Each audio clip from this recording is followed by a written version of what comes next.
बिस्मिल्लाहिर्रहमानिर्रहीम। दोस्तों, हमने पहले ट्यूटोरियल में बात किया था कि हम आर्टबोर्ड को कैसे न्यू आर्टबोर्ड बना सकते हैं। अभी इस ट्यूटोरियल में हम आर्टबोर्ड को कैसे अरेंज कर सकते हैं उस पर बात करेंगे।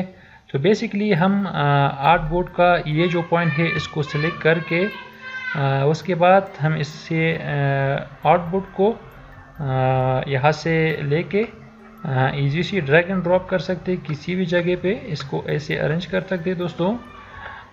तो बेसिकली इस आर्टबोर्ड को सिलेक्ट करने के बाद यहाँ पे जो प्रॉपर्टी शो होती है उस प्रॉपर्टी को हम कैसे यूज़ कर सकते हैं दोस्तों अपने आर्टबोर्ड को अरेंज करने में।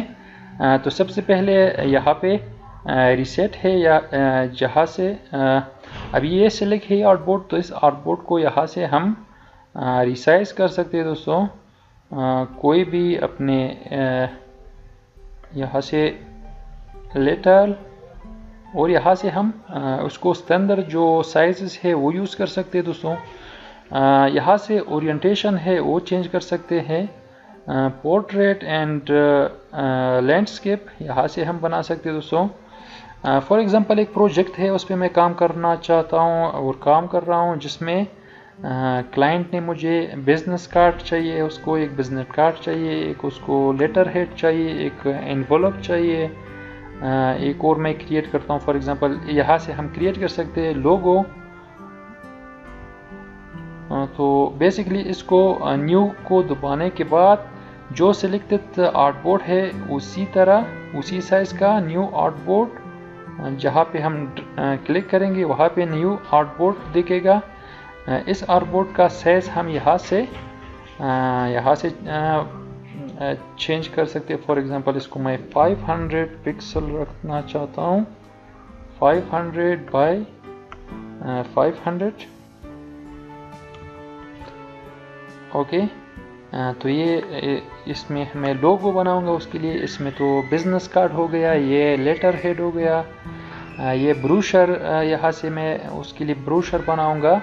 तो एक ही डॉक्यूमेंट में हम ये सब अरेंज कर सकते हैं। कभी फॉर एग्जांपल इसको जूम करके इसके ऊपर हम काम करेंगे और कभी तो सब हम सब के ऊपर सेम टाइम में काम कर सकते हैं दोस्तों।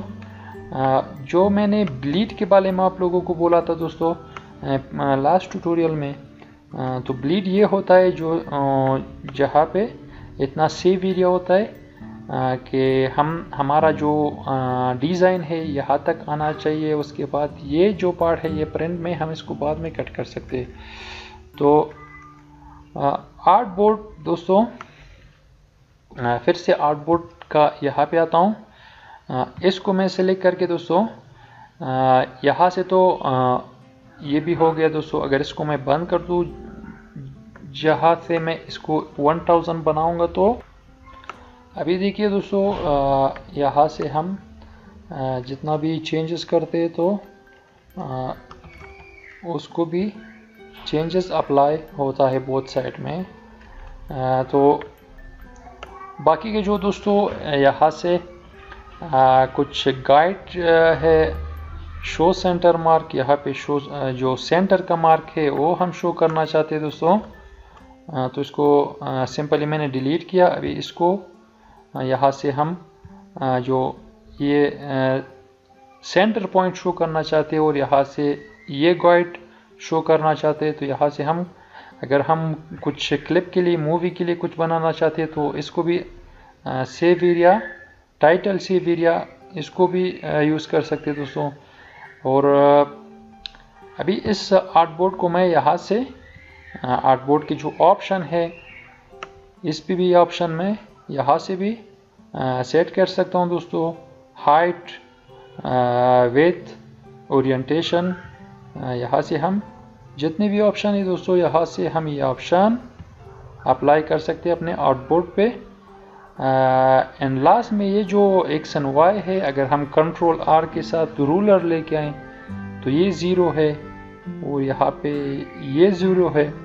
हमें इस आर्टबोर्ड का जो वो है कोऑर्डिनेट बताता है कि हमारा जो आर्टबोर्ड है वो कहाँ पे लोकेटेड है तो यहाँ से हमें पता चलता है कि हमारा जो आर्टबोर्ड कहाँ पे लोकेटेड है। अगर आपने कुछ सीखा होगा इसमें से तो इस वीडियो को ज़रूर शेयर कीजिएगा ताकि और भी कुछ लोग इस वीडियो से कुछ न कुछ सीखें। तो नेक्स्ट ट्यूटोरियल के लिए बाय बाय।